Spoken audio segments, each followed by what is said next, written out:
nação vivia debaixo do sistema opressor do faraó, dentro de um país, de uma nação politeísta, que tinham muitos deuses e os seus próprios conceitos cotidianos supersticiosos. E era nisso que esta geração se estabelece. Então, quando nós olhamos o contexto, veja que quando Deus tira este povo, ele sai do Egito com a experiência das 10 pragas. Então, aquelas 10 pragas, Deus motivou ao povo e se apresenta como eu sou. Então, quando ele tira o povo do Egito com o advento do Mar Vermelho, então isso foi gerando confiabilidade ao ponto do próprio Moisés confiar tanto e dizer que o Senhor é a nossa, ele não diz a minha nossa bandeira. E os irmãos sabem que basicamente a bandeira é um símbolo de um Estado soberano, é um símbolo maior de um Estado soberano. Então, quando nós observamos capítulo 19 do Êxodo, a Bíblia diz que já faziam 3 meses que Deus havia tirado o povo do Egito. No capítulo 24, então Deus propõe a Moisés para o povo, ele transmitir ao povo um concerto, uma aliança, um comprometimento. Porque agora Israel ia entrar no deserto para conquistar para a terra prometida. Então Deus precisava de um comprometimento recíproco entre Israel e entre ele. E a Bíblia diz que o povo, quando recebe a proposta, em uma voz só responde que estava de acordo. Então, por meio do sangue de novilho, no capítulo 24 do Êxodo, que Moisés mata, e parte do sangue daquele novilho põe numa bacia, outra vai jogar sobre o povo, e outra parte da bacia vai pôr sobre o altar. Então ali uma nova geração oferece sacrifício pacífico a Deus. Então está ratificado aqui uma aliança de fidelidade, uma aliança de reciprocidade. Então quando o povo concordou, vinha o capítulo 25. Aí Deus pede para Moisés pedir uma oferta ao povo, e no versículo 10 do Êxodo 25, aí Deus pede para Moisés confeccionar uma arca de madeira de acácia, revestia de ouro por dentro e por fora. Então veja que a partir daqui Moisés manda confeccionar. Aí você vai ver o processo de santificação. Você vai ver que a partir daqui vem o capítulo 26, você vai ver o tabernáculo, você a partir daí vai ver os sacerdotes, o sumo sacerdote, os procedimentos de como Deus fazer-se presente no meio do povo. Como o pecado não tinha sido extinto, o sangue do novilho ou de um cordeiro aplacava a ira. E Deus estabelece que para transportar esta arca, que era o símbolo da presença dele no meio do povo, era necessário 6 varões, ou 4 chamados de sacerdotes escolhidos a Deus. Então é quando a coisa começa a funcionar. Então, a partir daqui, os irmãos hão de convir que Israel, como igreja, Israel rumo à terra que Deus havia prometido, ia enfrentar desafios, mas a presença, a arca estava lá. E a confiança do povo começa a partir daqui a acreditar neste contexto, a ponto que a história diz, que quando o Israel ia para a guerra, que ele e a Bíblia ratifica, ou a Bíblia conta, a história ratifica, então era tão confiante que quando o exército ia perdendo a guerra diante da fortaleza do inimigo, então só tinha uma alternativa, era mandar que os sacerdotes conduzissem a arca até o local da guerra. Porque quando a arca chegava, havia confiança. E a Bíblia diz que quando a arca chegava no acampamento de guerra, o povo fazia um barulho, o exército fazia um barulho tão grande que a terra tremia. Então, quando os inimigos ouviam, se assustavam e diziam: a presença dos deuses chegar aonde Israel está. Então os inimigos paravam de lutar, perdia o poder da sua força bélica e agora iam questionar-se, porque não podia invadir Israel com medo do Deus de Israel.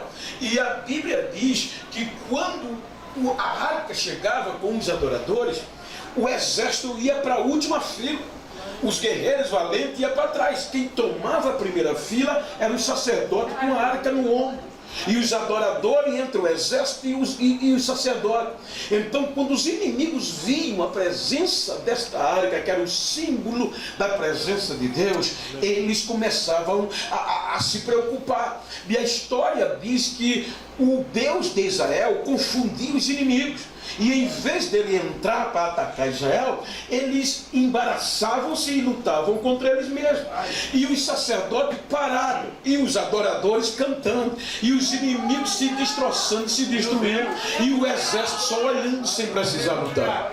Então, quando os adoradores viam isso, eles começavam a cantar os salmos, os hinos, obviamente que posteriormente foram compostos por conta desses acontecimentos.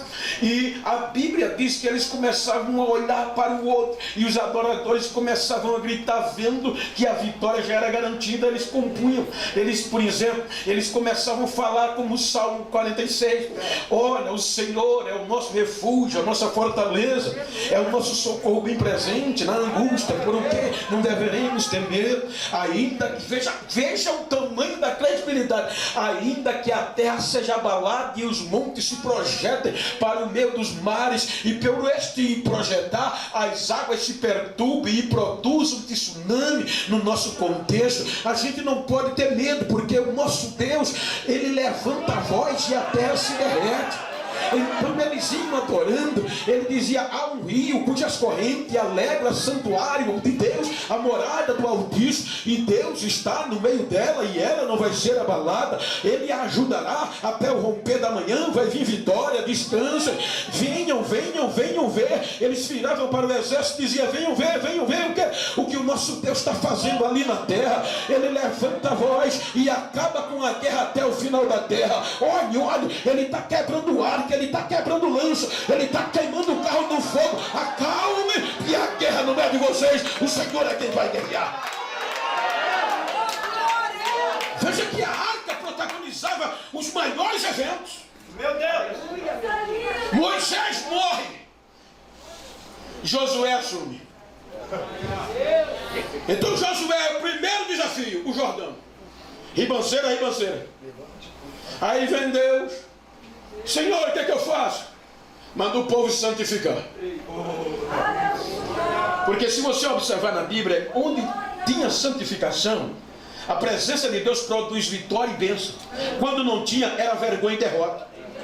Então diga ao povo que são santifiques, que amanhã eu vou fazer maravilha. Vocês vão andar por onde nunca passaram. Era uma geração que não cruzou o Mar Vermelho. Aí o mensageiro saiu gritando no meio do povo, do acampamento: é para santificar-se. Amanhã, quando vocês virem a arca da aliança do nosso Deus partir no ombro dos sacerdotes, ou nos ombros, se distancie a 1000 metros. Era o máximo que eles podiam se aproximar da arca. 1 quilômetro. 1 quilômetro. Quando vocês virem a partir, sigam com esta distância. A Bíblia diz que a arca no ombro dos sacerdotes só precisou a planta dos pés, está no plural, não foi no primeiro, esperou que todos molhassem os pés. A água que vinha de cima, diz o contexto de alguns historiadores, como a Bíblia anotada no rodapé, que eram 24 quilômetros de distância de onde eles estavam, que as águas pararam. Virou um montão, as águas que passaram, e as que vinham, Deus mandou puxar a trava de mão: você não desce agora, porque a minha presença vai estar ali. Enquanto o povo não passou, a arca não saiu. As águas só voltaram a correr quando a arca saiu de lá. Aí o que é que acontece? Aí Josué manda 2 mensageiros espiar Jericó. Quase que impossível vencer. Aí a Bíblia diz que foram descobertos e foram se esconder em um lugar mais impróprio para um crente se esconder. um prostíbulo. Imagina o que é que acontece. Quem era a dona do prostíbulo? Raabe, conhecida pejorativamente em toda a cidade. O rei soube, manda que ela os entregue. Gente, isso aqui é lindo. Você vê o que era que Deus fez no meio desse povo. A Bíblia diz que ela era uma prostituta. A Bíblia diz que quando os soldados são desviados por ela, ela sobe aonde estavam escondidos os crentes, os espias, e já sabe a história. Veja que ela não tinha o Google, não tinha Instagram, não tinha rede social, que não sabia de nada. Mas os feitos eram tamanho que ela vai se entregar. Ela diz, olha gente, para os espias, aqui ninguém tem mais coragem de viver. O coração do povo está se desmanchando, porque sabe que vocês estão vindo aí. Ela diz, olha, todo mundo, do pequeno ao maior, sabe quem é o Deus de vocês. Ela arrasta uma história de 40 anos. Ela diz, todo mundo sabe como ele abriu as águas do Mar Vermelho e fez vocês passarem juntos. Todo mundo aqui está sabendo como ele venceu as guerras de vocês. Todo mundo está sabendo que todos que ficaram na frente de vocês, se tiveram que sair ou foram destruídos. Ela elege até Sion e Og, o gigante rei dos amorreus, vocês tornaram em nada. Então ninguém mais tem coragem de viver aqui, porque todos sabem que o Deus de vocês é Deus em cima no céu e é Deus embaixo na terra. Um testemunho de uma mulher pejorativa. Olha aí. Puxa uma história de 40 anos. A arca a gente prega da muralha.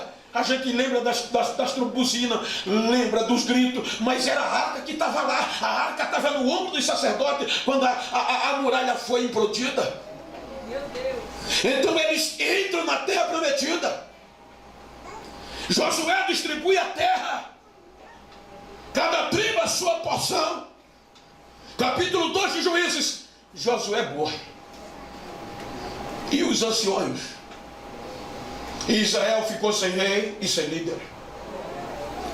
Então a Bíblia diz que veio uma nova geração que não conhecia Deus.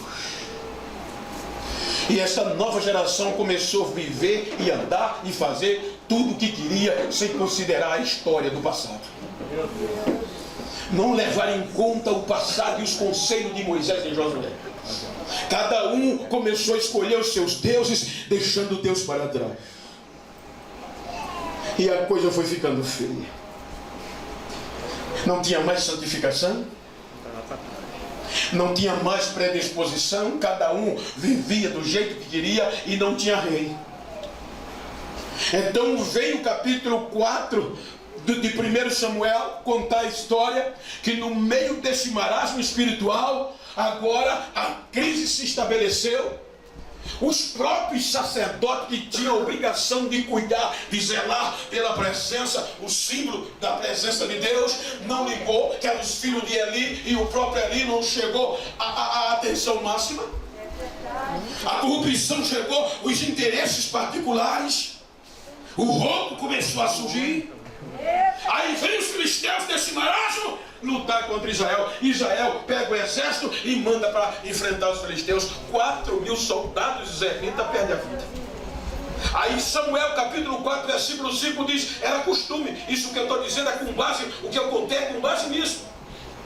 Aí o versículo 5 do capítulo 4 diz a Bíblia que as lideranças, os líderes de Israel lembraram dos nossos pais agora.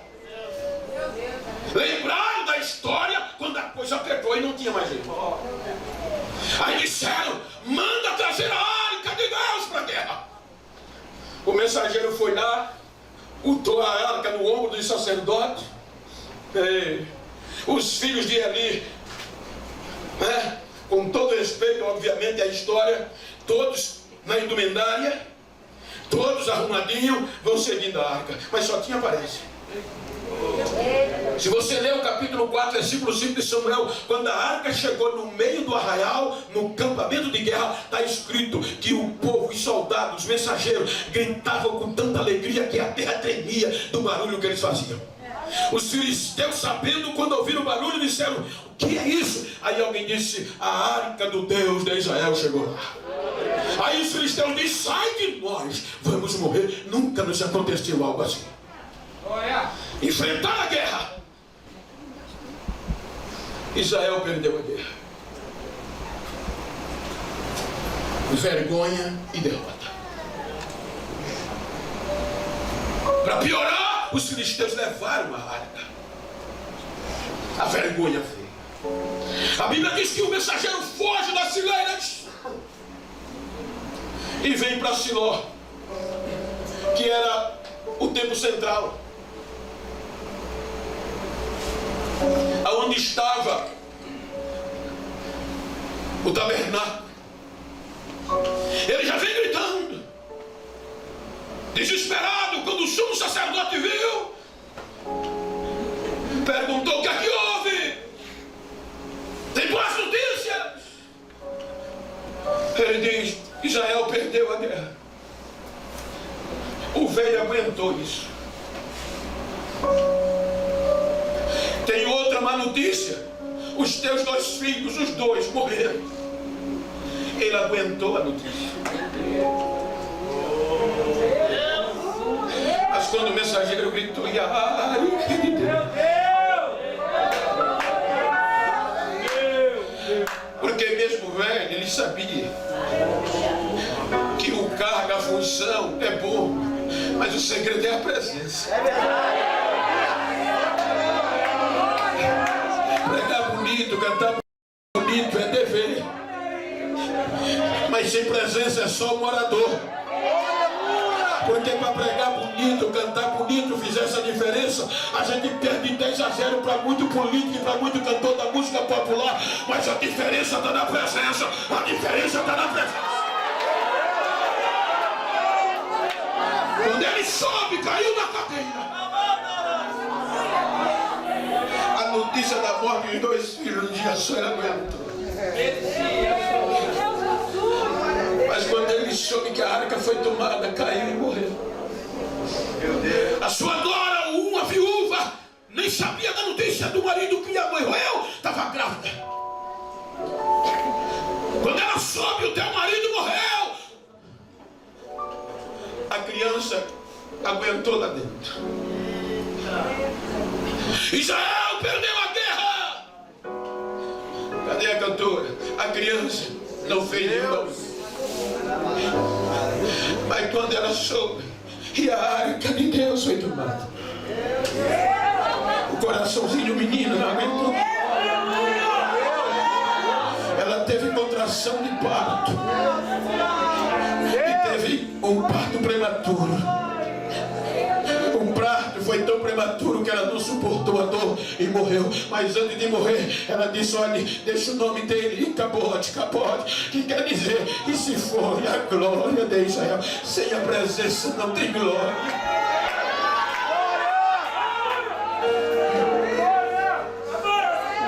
Ah, que é levada pelos filisteus pelo período de 7 meses.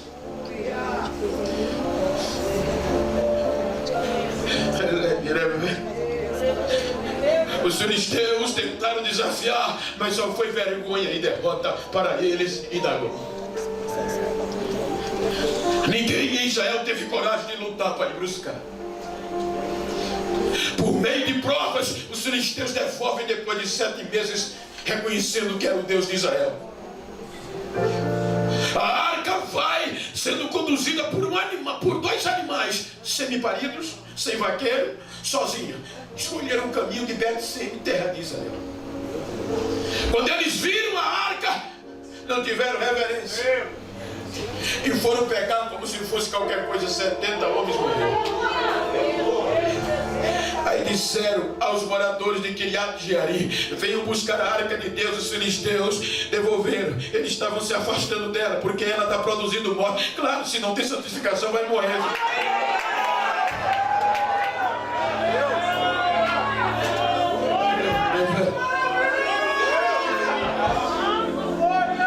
A arca vai para Kiriat-Jearim.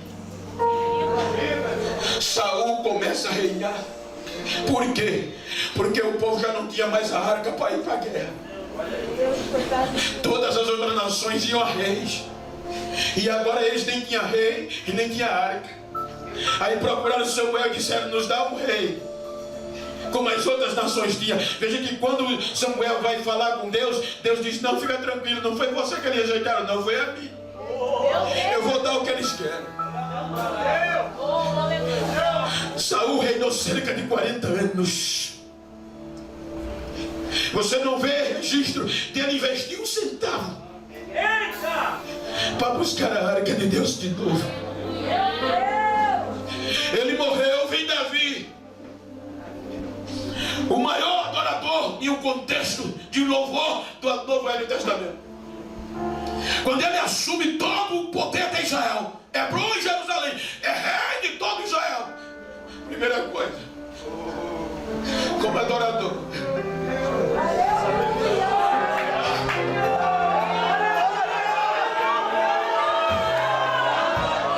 ele diz: eu vou mandar buscar a arca do meu Deus, porque sem ela a coroa não vai resolver. Sem a presença, a gravata não vai resolver. Sem a presença, a cara bonita não vai resolver. Pode dar só o osso, mas se a presença dá, vai ter vida.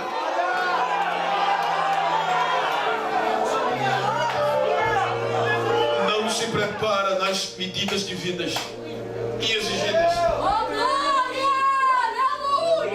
No transporte. Quem tinha que transportar no Velho Testamento era sacerdotes santos e puros. Agora, alguém que não tinha o direito vai tocar no balançar do carro, no caminho. A arca mata-o, a presença mata-o. Aí faz a cabeça do rei: rei, não adianta, senão todo mundo vai morrer, larga isso. Parafraseando, sintetizando. Mas como deixar aqui? Conjecturando no contexto. A Bíblia nos dá o direito de pensar que existia uma casa pertinho ali, mas era uma casa, diz a história, sem nexo. Quem é que mora ali? O Obed-Edom, salvo engano, a etimologia quer dizer escravo. Um Zé Ninguém da vida, um ureia. Então joga ela lá, porque se morrer não faz falta. Jogaram a arca na casa de Obed-Edom. Só que Obed-Edom sabia a história.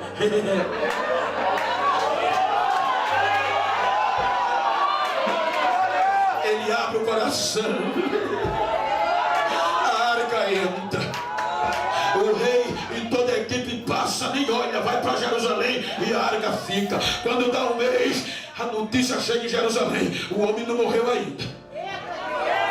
Ora, 2 meses, ainda está vivo, está 3 meses. O fofoqueiro teve que ir em Jerusalém e dizer: Davi, o negócio está diferente. O que é? Um escravo deixou de ser escravo, agora é rico. A casa dele está bombando, o campo dele está produzindo. A arca está fazendo a diferença.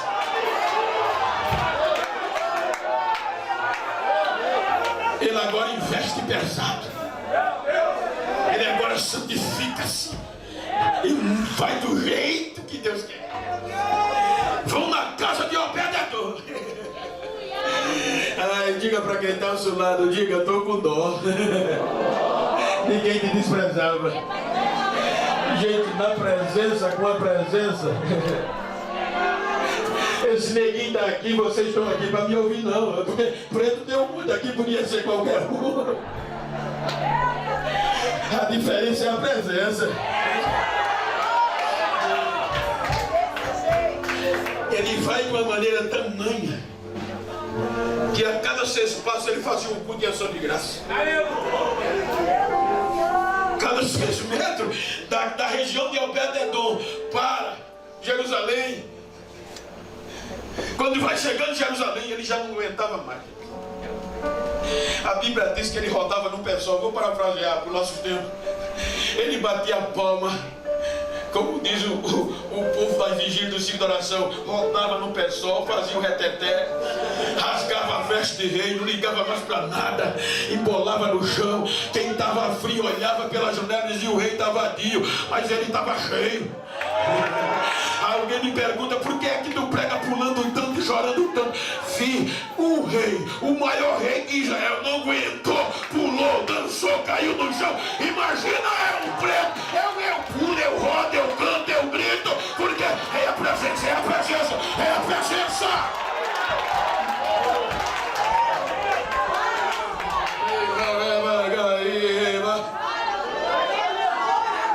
Entra em Jerusalém. Agora Davi não consegue dormir direito. Olha o grau de responsabilidade. Senhor, eu estou morando num palácio. Eu não aceito a tua arca numa tenda de leão. Não vai ser você. Você é sanguinário. Aí vem Salomão. Aí por meio de Salomão é erigido o mais belo templo. O templo suntuoso de Salomão. Ouro, tudo. Agora já não era mais lona. Agora era granito. Holocausto, pátio, santo e santíssimo. No lugar mais santo ela estava.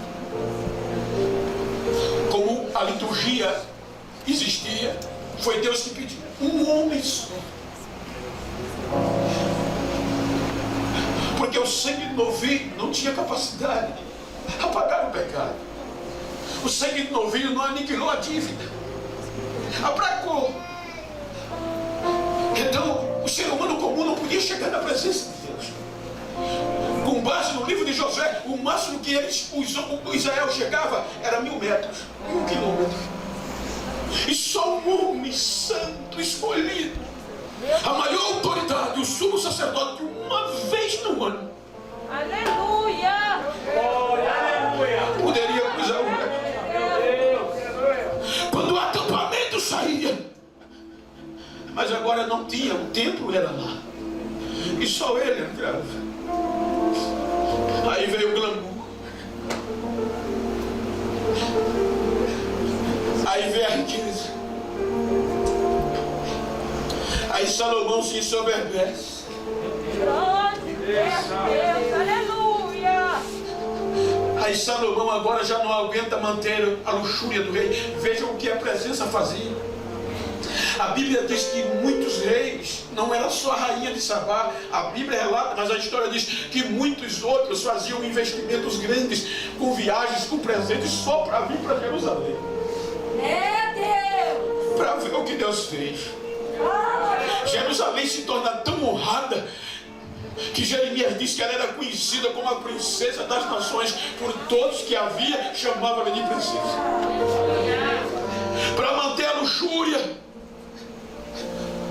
Salomão cobra impostos exorbitantes do povo camponês, aquele povo da região da Galileia, o povo da roça, o povo da pesca. Vai ter que pagar imposto para sustentar a luxúria de Salomão. Ele se ensoberbece, quebra os preceitos. Aí Deus resolve rasgar o rei. Quando Roboão assume o poder em Jerusalém, dinastia davídica, a primeira coisa que o povo faz é pedir que ele abaixasse os impostos. Teu pai foi duro demais, ele diz: eu vou ser pior. Aí o povo do norte se afasta. O reino é dividido. A partir daqui o norte não teve mais santificação. Os assírios destroem o norte. Mas o templo, a arca ainda estava em Jerusalém, o lugar da adoração. O glamour do templo e os interesses particulares. O povo agora adorava mais o que tinha, adorava mais a beleza do templo do que a presença de Deus. Veja que Deus usa Isaías para dizer: esse povo me honra com os lábios, mas o coração está longe de mim. Deus usa Isaías, Jeremias, Oséias para o Israel como um todo, Jeremias e Isaías para o sul, e eles não se voltaram a Deus. Aí vem os caldeus. Aquela que era considerada a princesa das nações se tornou solitária e escrava de novo.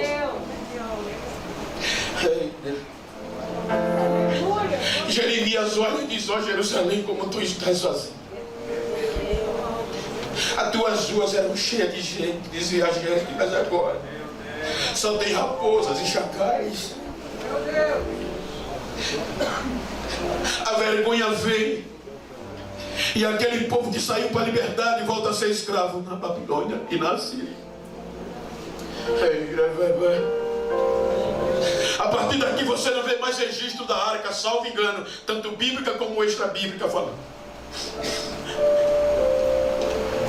Há suposições, mas diretamente não há. Israel passa 70 anos. Só que Paulo, quando escreve aos Romanos, nesse contexto 10 e 11,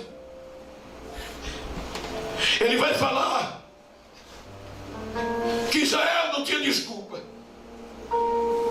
porque Deus usou Isaías para adverti-lo e eles não quiseram dar ouvidos.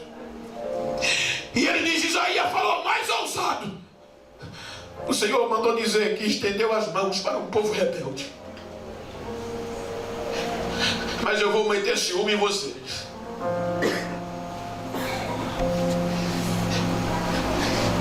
Setenta anos depois, Deus vai trazê-los de volta da Babilônia. Eles vêm sem glamour, eles vêm com a cabeça baixa, eles vêm sem arca. Chegam em Jerusalém. Aí Deus, lembrando da aliança que fez aos patriarcas, porque os seus dons são irrevogáveis. Aí Deus usa o profeta Ageu. E o profeta Ageu vai, em síntese, dizer: o meu povo está dizendo que não é hora de recomeçar. Aquele suntuoso templo foi destruído e só estava poeira. Aí Ageu diz, em síntese: quem de vocês viram esta glória na primeira casa que ela tinha? Assim diz o Senhor: recomecem, porque o meu Espírito é com vocês, porque eu fiz uma aliança quando eu tirei vocês do Egito. Minha prata e o ouro, recomecem, porque a glória da segunda casa vai ser maior do que aquela que vocês viram. Recomeçaram. E veio o templo de Zorobabel. Agora é o templo de Zorobabel, mas você não vê mais registro de arca. Veja que a partir daqui, todos os profetas, Zacarias, Malaquias, pós-cativeiro, a mensagem deles é repreensão, porque a santidade não operou mais, a ponto que Deus disse: eu vou me calar, eu vou fazer silêncio com Israel. Que durou 400 anos, sem profetas, sem sonhos, sem visões. E nesses 400 anos foi um dos períodos terríveis, porque tanto a cultura grega macedônia como a cultura, os interesses políticos romanos entraram na Palestina, Israel. Então a frieza tomou conta. Agora a crise toma conta no contexto espiritual, porque quando Roma assume o poder, então os romanos, com a técnica da política e dos interesses e o poder do império, vai predominar sobre a religião. Então agora era jogo de interesse político e partidário, e o espiritual já tinha sido deixado de lado. Israel estava no apogeu.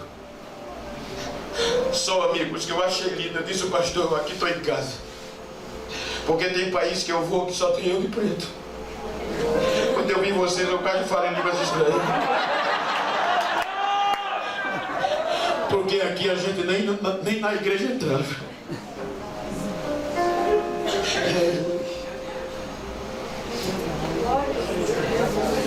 A frieza tomou conta. Os partidos religiosos, os grupos, todos nos seus interesses particulares. Saduceus, fariseus, essênios, zelotes, herodianos, tudo por interesse político e financeiro. A segregação predominava. O amor, a base da lei, o amor, a justiça, a misericórdia, a justiça foram deixados de lado. O que eu acho lindo é que Deus sempre tem uma geração de remanescentes que, independente da crise, não se dobra. Se você for para o capítulo 2 de Lucas, Lucas vai falar desse período intestamentário.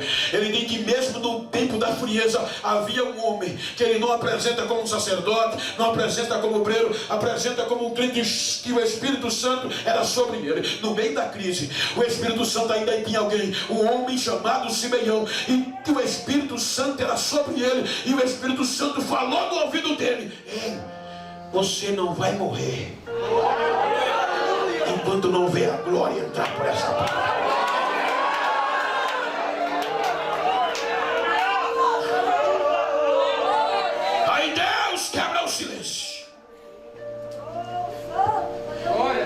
E vai aparecer 3 magos na história. E eles vão para onde? Direto para Jerusalém. E vão para onde? Para o reino de Herodes. Eles não vão procurar a igreja, vão procurar Herodes. E pergunta: onde nasceu o rei dos judeus? Herodes recebe como ameaça política. Eu não entendo disso. Vou chamar quem de direito? Os sacerdotes e os escribas, os teólogos e os espirituais. Quando eles chegaram, a Bíblia diz, Mateus, que Herodes questionou-os dizendo: aonde há de nascer esse rei de judeu? Eles disseram na hora: segundo a profecia, é em Belém. Porque está escrito, eles sabiam. A Bíblia diz que os magos foram e eles não foram. E veja que a Bíblia diz que só a notícia, Mateus escreve, que só a notícia do nascimento de Jesus estremeceu, perturbou não só Herodes, mas toda a Jerusalém. E ninguém foi lá. Aí Lucas no capítulo 2 diz que com 8 dias de nascido para cumprir a lei, circuncidaram o menino e deram-lhe o nome de Jesus para cumprir o que o anjo já tinha. Aí ele diz: cumprindo-se a purificação no meio do caos espiritual, cumprindo os dias da purificação.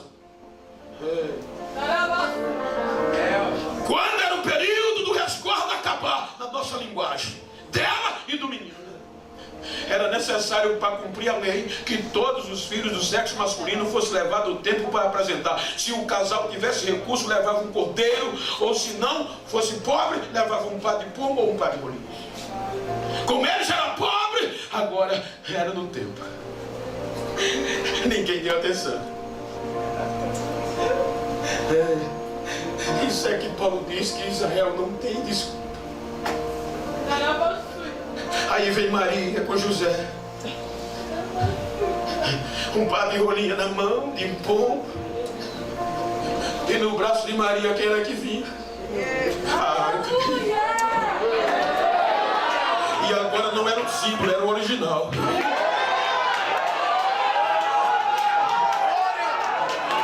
A arca vai voltar para casa. O amor de Deus é tão grande que não é mais um símbolo, é o original. É Deus homem, é Deus em pessoa. Não é mais um símbolo, é a presença real. Só que a presença entra e ninguém percebe. Só que a Bíblia diz que cheio do Espírito, impelido pelo Espírito, o velhinho Simeão naquele dia foi para a igreja. Ninguém viu. Quando ele viu o menino no braço de Maria, nem questionou, correu, pegou o menino, levantou e gritou: Senhor, obrigado, Senhor, agora eu posso morrer, porque os meus olhos já viram a glória de Israel, uma luz para o gentio. A glória voltou, a arca voltou, a glória entrou.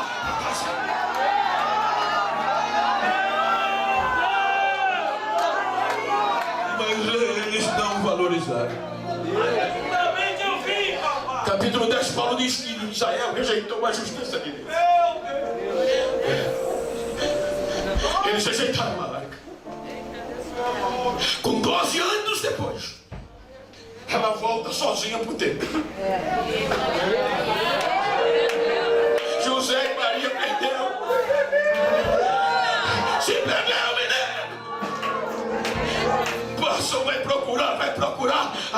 estava no lugar, está na casa do papai.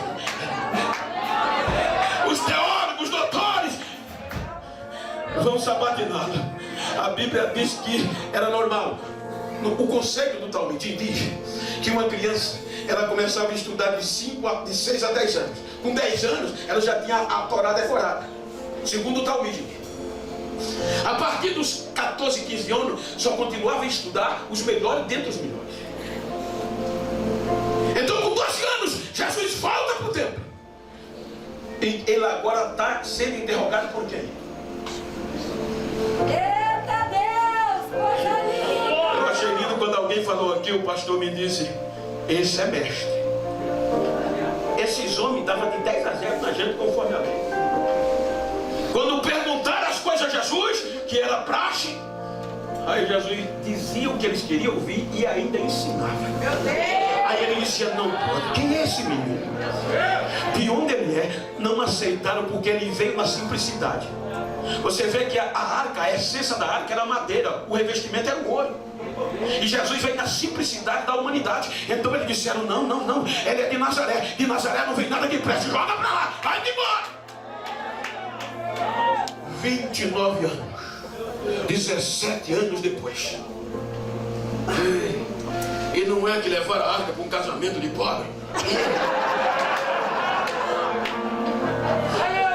Faltou vinho.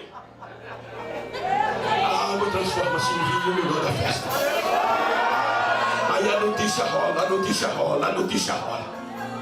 Agora quem sabia, Jesus está vindo aí. A Bíblia diz quando ele passava, dá para conjecturar, pensa no contexto bíblico. As pessoas, diz a tradição. Por exemplo, eu vim pregar aqui hoje. Estou falando só para os irmãos entender como era a cultura segundo a tradição. Quando o judeu sabia que alguém importante vinha para estar na sua cidade, quanto mais longe eles fossem para recebê-los, era mais honra. Se eles andassem 1 quilômetro fora da cidade, era uma honra. Se fosse 2, a pessoa era mais honrada ainda. A Bíblia diz que quando eles sabiam que Jesus ia passar, era pior do que a fila do SUS. Era gente na rede, era gente no esquife, era endemoniado sendo arrastado. E o povo saía botando pela cidade, pela beira da estrada. Ela vai passar aqui, aonde ela passa, a terra treme. Aonde ela passa, a terra treme. Quando Jesus passava, o cego era curado, o coxo levantava, o paralítico levantava, o nome de Deus era glorificado e Jerusalém ficava doido. Os de Jerusalém souberam e disseram, João capítulo 7, versículo 44 por diante: vão prender! Os soldados de elite do templo foram. Quando chegaram, olharam, mas queimou lá dentro. Voltaram sem o prisioneiro. João registra. E os sacerdotes, não foi delegado, foi sacerdote. Por que vocês não trouxeram ele? Os soldados disseram: a gente nunca viu um negócio daquele. Ninguém nunca pregou como ele prega. Ele prega diferente, como quem tem autoridade. Ele é diferente, ele é diferente. Mas o que aconteceu, pastor? Lembra que Josué, com base nisso, no Antigo Testamento era um símbolo. E ele só chegava mais perto de 1000 metros. Agora Deus veio o original por amor a Israel. E eles fizeram o que não faziam, não deveria fazer com ela. Eles bateram nela, eles cuspiram nela, e eles puseram ela ao lugar mais alto da vergonha humana, que era a morte de cruz. E ainda bateram no peito que a culpa do seu sangue caia sobre nós e nossos filhos. Aí Deus disse: dá certo, obedece o menino. Imagina você namorar com uma moça, ou moça namorar com um rapaz, o galã da cidade, ou a princesa da cidade, a mais bonita. Obviamente, toda vez que ele chegar na casa dela, vai dar bombom, vai dar presente, vai comprar isso, e ela não valoriza. A ponto que ela despreza tanto o que ele faz, que ele diz: agora eu vou namorar com a mais feia, ou vice-versa. Quando ela souber, vai ficar doida. Aí foi o que Deus fez. Disse: eu vou meter ciúme neles. Segura só o teclado, por favor. Segura só um instante. Aí Deus diz: eu vou me apresentar a um povo que não nos procura por mim. Eu vou usar um povo que não merece.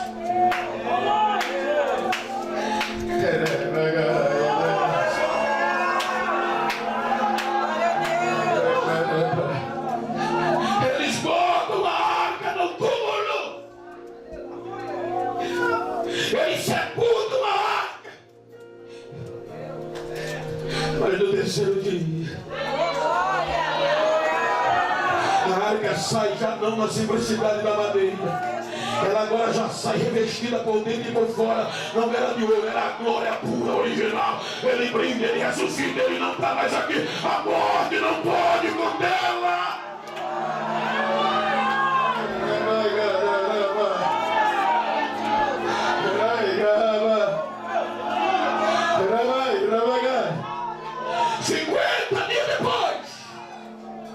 Foi falado aqui cerca de 120 crentes, judeus originais, e ele disse: receberam. Veja que era tão impossível a gente entrar no pacote que nem Pedro, nenhum dos apóstolos acreditava. Veja que quando João escreveu o Evangelho, já foi depois de tudo isso, ele achou tão interessante que ele disse: veja que isso ultrapassa. Deus amou o mundo de uma tal, porque ele não esperava que a gente entrasse. Quando ele mandou Pedro na casa de Cornélio, Pedro relutou, porque a lei que Pedro foi criado dizia que ele não podia entrar na casa de gentil e nem falar com ele. Mesmo Deus mandando, quando ele vai para a casa de Cornélio, ele é a primeira coisa, chega na casa do Cornélio, não dá shalom, não dá paz, não. Vai no texto. Você sabe que a gente não pode entrar na casa de vocês. E nem sequer falar, a nossa lei não permite. Mas eu estava orando. E Deus mandou ouvir falar de Jesus. Quando ele veio falar, aí o Espírito Santo veio. Eis Cornélio, quem estava dentro, quem estava fora. Aí Pedro fica tão adulterado que ele diz: agora eu sei que Deus não faz acepção de pessoa. Até os gentios estão recebendo. Aí Paulo, quando acontece o ato dos apóstolos, quando Lucas vai registrar, ele registra a pregação de Paulo em Atenas. Ele diz: Deus não habita em templo feito por mãos humanas. Quando Paulo está escrevendo aos Coríntios, ele diz: ei, vocês não sabem que o corpo de vocês é templo do Espírito Santo. Ele habita em vós e vocês são santos. Ou seja, agora não é mais no ombro, filho. Agora não é mais escolhida dele. Aí é por isso que eu canto, é por isso que eu engolo. Tem casa que eu começo a falar, eu fico no primeiro andar falando em língua, minha mulher falando embaixo, porque no símbolo a gente estava fora, pretinho. Mas agora não, aqui dentro, queira ou que não, vou ter que engolir. A glória está aqui, a arca está aqui. Quem tem arca? Quem trouxe a arca? Quem tem? Deixa eu ver se alguém tem carregador de arca. Cadê carregador de arca aí? Pergunta para quem está do lado. Trouxesse a arca?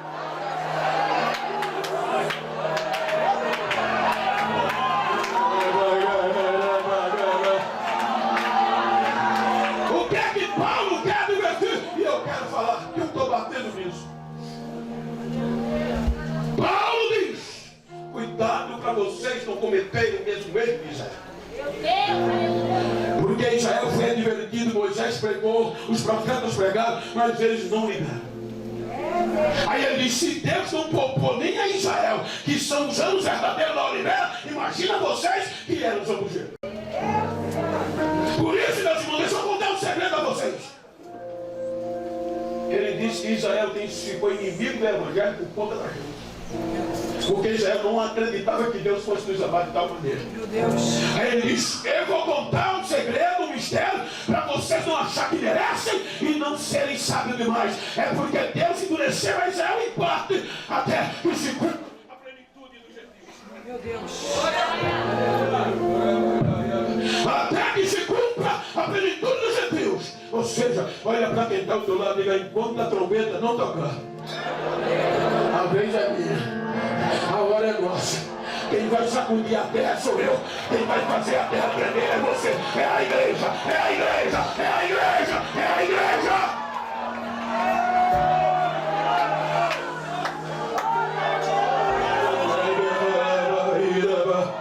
Ou seja, o que a senhora quer dizer, pastor? Eu digo porque eu vivo isso. Tem lugar que vocês, depois da pandemia, não pode chegar a pregar, falar línguas estranhas mais. Porque o povo está sensível. Tem lugar que você não pode mais pregar sobre Apocalipse.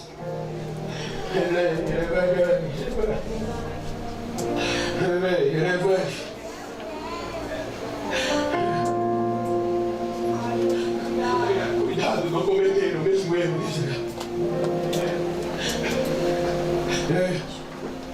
Tem lugar que me pede, por favor, pastor, prega devagar. Fala, Deus!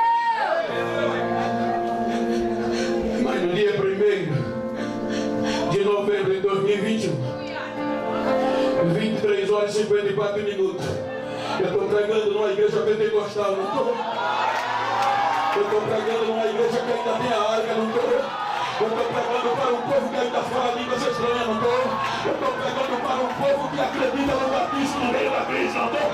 Então deixa eu ouvir o barulho do Pentecoste, deixa eu ouvir línguas estranhas na igreja que carrega a arca. A hora é nossa, a vez é nossa, a vez é nossa!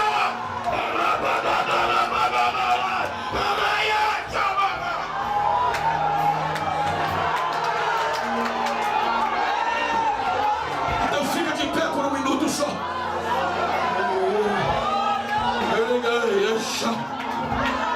Se você puder, e se você quiser, entenda o que eu estou perguntando. Eu quero provocar dentro da Bíblia. Se tem uma pessoa íntima ou do mesmo sexo perto de você, vira para ela. Olha para mim não, olha para ele. Me ajuda aqui, pastor Tiago, com todo respeito. Olhou para ele, olhou para ela. Nos olhos dele, olha para mim não, olha para ele. E diga: tô nem aí. Quero nem saber o que estão dizendo. Quero nem saber como você chegou. Quero saber como você vai sair. Diga para ele: me faz um favor. Depois de hoje, se tu encontrar algum besta por aí que pensou que eu estava frio, que eu ia desistir, que eu não acreditava mais em Pentecoste, dá um recado a ele: eu vou sair pegando fogo, eu vou sair cheio, eu sei. Recebe, recebe, recebe, recebe.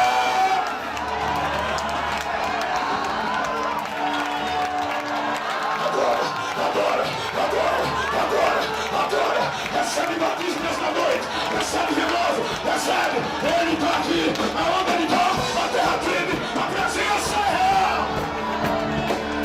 Incendeia, incendeia, incendeia, incendeia, incendeia, incendeia, incendeia.